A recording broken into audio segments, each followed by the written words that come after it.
다 함께 사도신경으로 우리의 신앙을 고백하시겠습니다. 전능하사 천지를 만드신 하나님 아버지를 내가 믿사오며 그 외아들 우리 주 예수 그리스도를 믿사오니 이는 성령으로 잉태하사 동정녀 마리에게 나시고 본디오 빌라도에게 고난을 받으사 십자가에 못 박혀 죽으시고 장사한 지 사흘 만에 죽은 자 가운데서 다시 살아나시며 하늘에 오르사 전능하신 하나님 우편에 앉아 계시다가 주로서 산자와 죽은 자를 심판하러 오시리라. 성령을 믿사오며 거룩한 공예와 성도가 서로 교통하는 것과 죄를 사하여 주시는 것과 몸이 다시 사는 것과 영원히 사는 것을 믿사옵나이다. 아멘. 다 함께 찬송가 79장을 찬송하시겠습니다.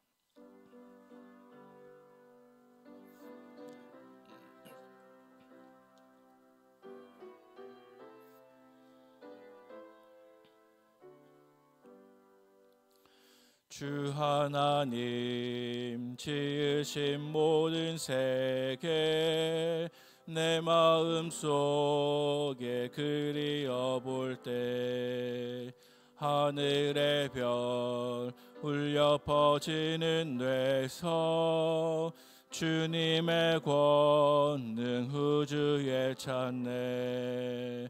주님의 높고 위대하심을 내 영혼이 찬양하네. 주님의 높고 위대하심을 내 영혼이 찬양하네. 숲속이나 험한 산 골짜기에서 지저귀는 저 새소리들과 고요하게 흐르는 시냇물을 주님의 솜씨 노래하도다. 주님의 높고 위대하심을 내 영혼이 찬양하네.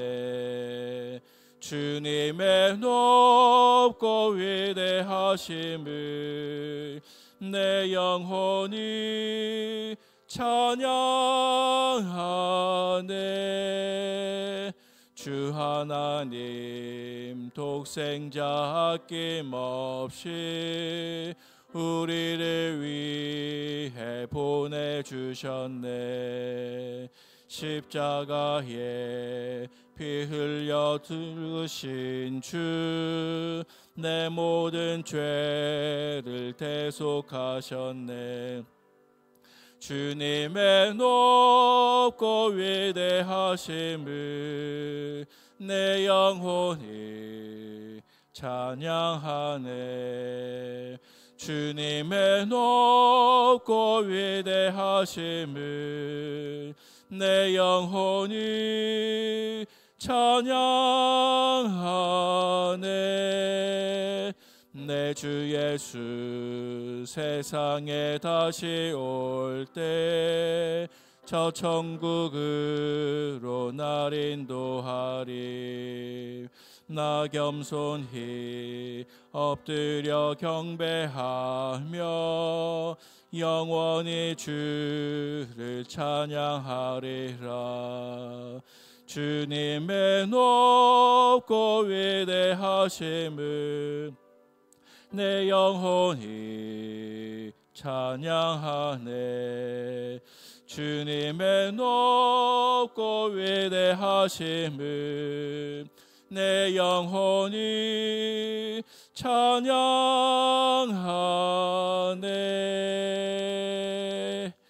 아멘.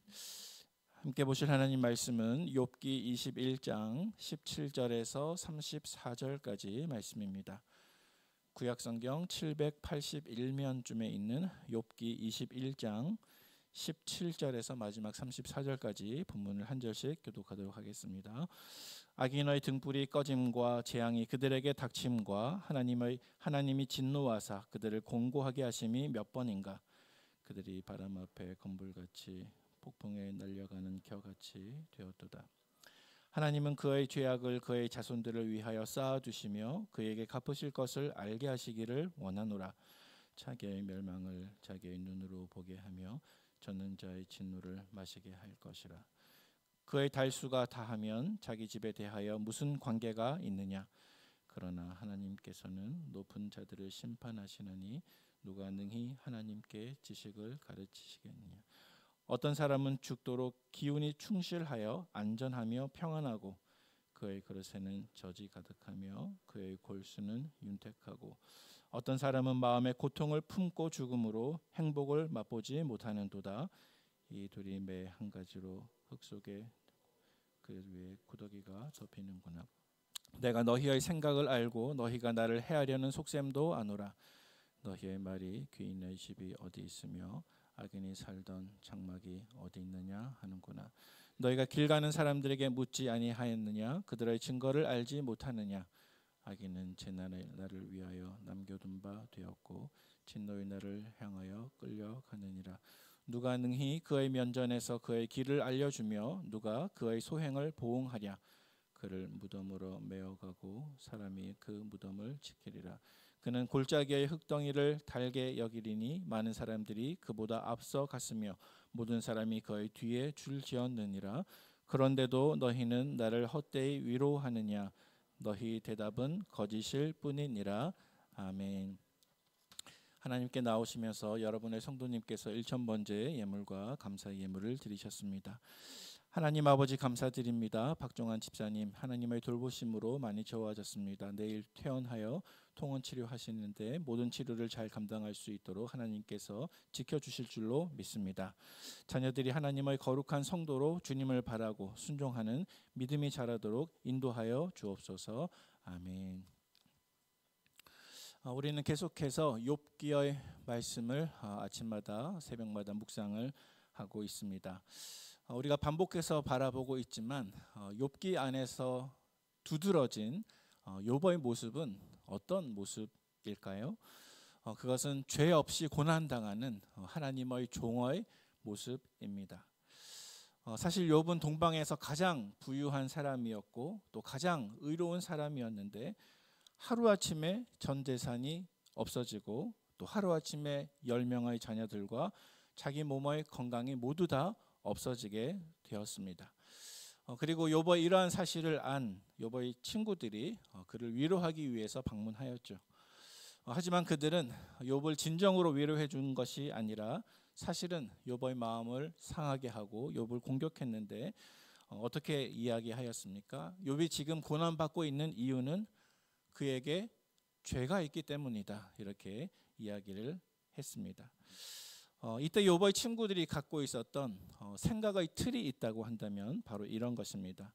의로운 사람은 이 세상에서 형통하고 복을 받고 악인들은 이 세상에서 멸망받는다, 심판받는다, 혹은 고통을 당한다 라고 하는 생각의 틀입니다.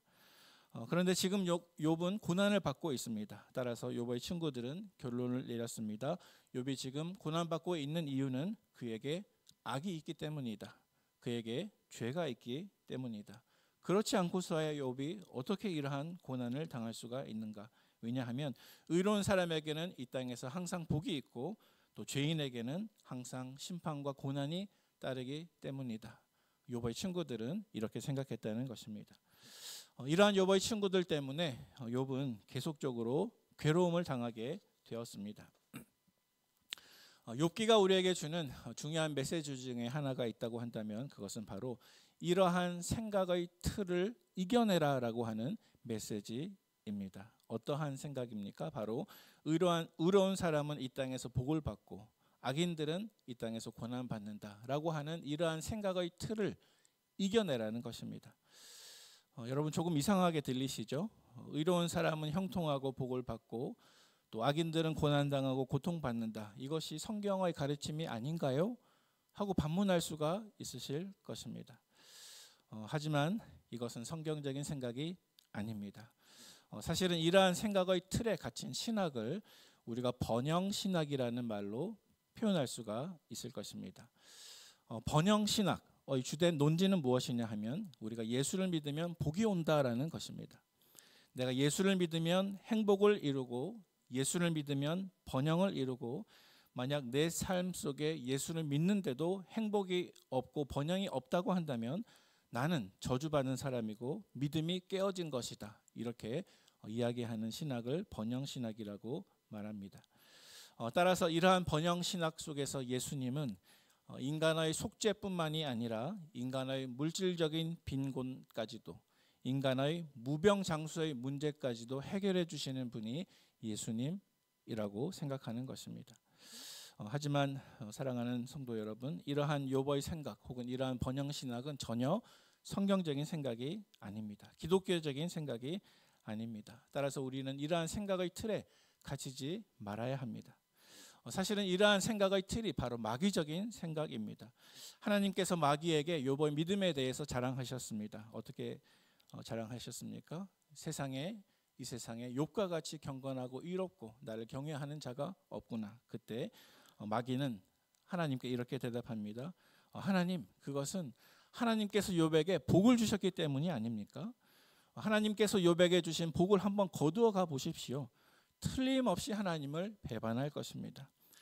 이때 마귀가 갖고 있었던 신학적인 틀이 바로 예수를 믿으면 복 받는다. 예수를 믿으면 인생이 잘 풀려진다. 예수를 믿으면 건강해진다. 예수를 믿으면 고통도 없고 가난도 없고 자손들이 복을 받을 것이다. 이러한 생각의 틀이었다는 사실입니다. 하지만 성도 여러분, 혼동하시지 마시기를 바랍니다. 사실 일반적으로 성경이 말하는 진리는 이것입니다. 내가 예수를 잘 믿어도 나는 얼마든지 계속 가난해질 수 있습니다. 내가 예수를 잘 믿어도 나는 얼마든지 병과 계속 싸워야 할 수 있습니다. 나는 예수를 잘 믿어도 얼마든지 고난과 고통에 계속 머무를 수 있습니다. 여러분, 우리를 향한 예수님의 부르심은 결코 번영이 아닙니다. 우리를 향한 예수님의 부르심은 번영이 아니라 십자가입니다. 우리를 향한 예수님의 부르심은 번영이 아니라 하나님의 나라입니다. 우리를 향한 예수님의 부르심은 번영이 아니라 예수님의 제자가 되는 것입니다. 우리를 향한 예수님의 부르심은 번영이 아니라 종이 되는 것입니다. 우리를 향한 예수님의 부르심은 번영이 아니라 복음을 위해서 고난에 참여하는 것입니다. 혹은 죄 없이 복음 때문에 고난 받는 것입니다. 따라서 이러한 번영 신학의 틀을 가지고는 결코 예수님의 십자가를 이해할 수가 없습니다. 또는 우리가 욥의 친구들의 생각의 틀에 갇히게 된다면 우리는 결코 예수님의 고난을 이해할 수가 없습니다. 아마 예수님을 알았더라면 욥의 친구들은 이렇게 말했을 것입니다. 예수님께서 고난 받으신 이유는 예수님의 죄 때문이라고. 하나님은 죄 없는 사람들에게 그렇게 고난 주시지 않는다고. 그러나 여러분, 예수님을 보십시오. 예수님은 죄가 없는데도 십자가를 지시고 예수님은 죄가 없는데도 세상에서 가장 고통스러운 죽음을 맞이하십니다. 죄가 없는데도 십자가가 올 수 있는 것입니다. 욥의 친구들은 욥이 아무리 설득하고 이러한 이야기를 말했지만 욥을 믿지 못했습니다. 오히려 욥을 설득했습니다. 지금 너가 고통받고 있는 이유는 바로 너에게 죄가 있기 때문이야. 욥은 예수를 믿어도 삶이 고통스러울 수밖에 없는 누군가에게 예수님을 바라보라, 예수님을 바라보라 라고 말씀하고 있습니다. 우리 삶 속에 고통이 있는 이유가 무엇일까요? 그것은 십자가를 통한 영광을 주시기 원해서입니다. 우리에게 고통이 있는 이유는 하나님께서 우리를 진정한 영생의 삶으로 인도해 주시기 위함입니다. 우리에게 고난이 있다고 한다면 그 이유는 우리로 하여금 참다운 부활을 경험하게끔 하시기 위함입니다. 우리에게 고난이 있다고 한다면 비록 나는 고난 받아도 하나님께서 나를 통해서 이 땅에 복을 주시는 세상의 축복의 통로로 우리를 사용하기 원해서입니다. 우리에게 고난이 있다고 한다면 나 자신을 부정하고 예수님을 긍정하도록 하기 위함입니다. 오늘 본문 속에서 욥은 의롭게 살았지만 고난당하는 이러한 자기의 모습을 적극적으로 변호하고 있습니다. 그는 자기의 친구들의 생각을 나무라면서 오히려 이렇게 말합니다.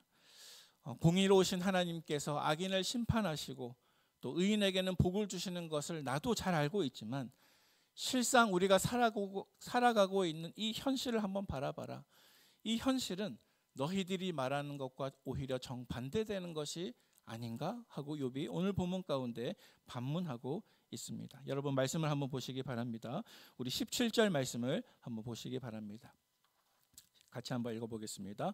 악인의 등불이 꺼짐과 재앙이 그들에게 닥침과 하나님이 진노하사 그들을 곤고하게 하심이 몇 번인가. 아멘. 자, 이 말의 뜻이 사실 잘 와닿지는 않는데요. 사실 이 말씀은 역설적인 의미로 기록되어 있기 때문입니다. 이 말씀의 뜻은 이것입니다. 과연 악인들의 등불이 꺼진 적이 몇 번이나 있는가?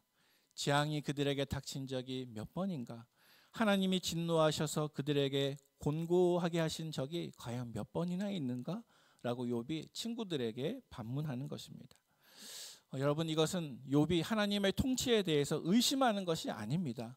이것은 욥이 잘못된 신학적인 틀에 갇혀 있는 친구들에게 현실을 바라보아라. 너희들의 생각은 전혀 사실이 아니다는 것을 강조하고 있는 말씀입니다. 또 우리 23절과 24절 말씀을 같이 한번 읽어보겠습니다. 23절 말씀입니다. 어떤 사람은 죽도록 기운이 충실하여 안전하며 평안하고 그의 그릇에는 젖이 가득하며 그의 골수는 윤택하고. 아멘. 자, 여기서 어떤 사람은 이 세상의 악인을 뜻합니다. 비록 이 세상에서는 악인이지만 어떤 사람들은 죽을 때까지 기운이 충실하고 죽을 때까지 안전하고 평안하게 살고 그의 그릇에는 젖이 가득하고 그의 골수는 윤택하다. 이와 반면에 25절 말씀을 보시면 25절 말씀 같이 읽겠습니다. 어떤 사람은 마음의 고통을 품고 죽음으로 행복을 맛보지 못하는 도다. 아멘. 이 말씀 속에 나오는 어떤 사람은 의인들을 뜻합니다. 어떤 사람은 비록 의인이지만 마음속에 고통을 품고 죽으며 이 땅에서 행복을 맛보지 못한다라고 말씀하고 있다는 것입니다. 사랑하는 성도 여러분, 사실 우리가 바라보고 있는 우리 주위의 현실이 이와 같지 않습니까? 사실 이것이 욥의 말씀이 사실이 아닙니까? 따라서 욥은 계속적으로 이렇게 말씀합니다. 29절 말씀을 제가 읽겠습니다. 너희가 길 가는 사람들에게 묻지 아니하였느냐? 그들의 증거를 알지 못하느냐? 아멘. 다시 말해서 쉽게 말해서 이렇습니다. 길 가는 사람들에게 한번 물어봐라. 우리가 살아가는 현실이 어떤 것인지, 너희가 정말 이야기하는 것처럼 이 땅에서 선인은 복을 받고 악인은 멸망하는 것이 정말 이 세상의 사실인지 아닌지 길 가는 사람에게 한번 물어봐라. 지금 욥이 강조하고 있는 것은 의인은 이 땅에서 번성하고 악인은 번성하지 못한다라고 하는 이러한 생각이 비록 어쩌면 부분적으로는 사실일지 모르겠지만 우리는 그럼에도 불구하고 이러한 생각의 틀에 결코 갇히지 말아야 한다는 뜻입니다. 사랑하는 성도 여러분, 저와 여러분들은 악인이 이 땅에서 번창하고 있는 현실을 바라보면서 무슨 생각을 하십니까? 아, 내가 예수를 괜히 믿었나? 하는 생각을 가끔 하실 때가 있으십니까? 여러분은 하나님이 여러분의 결핍을 잘 알고 계시면서도 여전히 여러분의 결핍을 처리해 주시지 않고 가만히 두신다고 하더라도 여러분은 하나님을 선하신 하나님이라고 고백하실 수 있겠습니까? 여러분은 하나님께서 여러분의 몸의 질병을 잘 알고 계시면서도 여러분의 몸의 질병이 떠나지 않고 계속 머물게 하신다고 할지라도 여전히 하나님은 사랑의 하나님이시다라고 고백하실 수 있겠습니까? 만약 저와 여러분들이 하나님을 그러한 하나님으로 만나고 또 그러한 하나님으로 고백할 때 하나님은 저와 여러분의 고난을 통해서 영광을 받으시고 이 세상의 영들과 사탄 앞에서 우리의 믿음을 자랑하실 것입니다. 네가 내 종 아무개를 유심히 바라보았느냐? 그와 같이 온전하고 정직하여 하나님을 경외하고 악에서 떠난 자가 세상에 없느니라. 저와 여러분들의 영적인 믿음의 수준이 이와 같이 되시기를 예수님의 이름으로 축원을 드립니다. 아멘. 함께 기도하겠습니다. 하나님 아버지 감사합니다. 오늘도 이 시간 저희들을 기도의 자리로 불러주신 것을 감사합니다. 만약 이 땅에서 우리가 평안하고 부유하게 사는 것이 어떤 사람의 믿음과 경건을 보여주는 유일한 지표라고 한다면 하나님, 우리는 이 땅에서 결코 주님의 십자가의 뜻을 이해하지 못할 것인데 하나님 우리를 도와주시옵소서. 우리로 하여금 이 땅에서 번영이 아니라 십자가로 부르신 뜻, 이 땅에서 번영이 아니라 제자로 부르신 뜻을 조금이나마 깨달아 알 수 있도록 하나님 욥기 말씀을 통해서 우리 안에 역사해 주시고 오늘도 우리로 하여금 잘못된 생각의 틀에 갇히지 아니하도록 인도하여 주시옵소서. 이 시간 하나님께 올려드린 귀한 예물을 주님 기쁘게 받아주시며 감사의 기도의 제목이 이루어지는 귀한 한 날 될 수 있도록 역사해 주실 예수님의 귀하신 이름으로 기도하옵나이다. 아멘. 하늘에 계신 우리 아버지여, 이름이 거룩히 여김을 받으시오며 나라의 임하옵시며 뜻이 하늘에서 이룬 것 같이 땅에서도 이루어지이다. 오늘날 우리에게 일용할 양식을 주옵시고 우리가 우리에게 죄 지은 자를 사하여 준 것 같이 우리 죄를 사하여 주옵시고 우리를 시험에 들게 하지 마옵시고 다만 악에서 구하옵소서. 대개 나라와 권세와 영광이 아버지께 영원히 있사옵나이다. 아멘.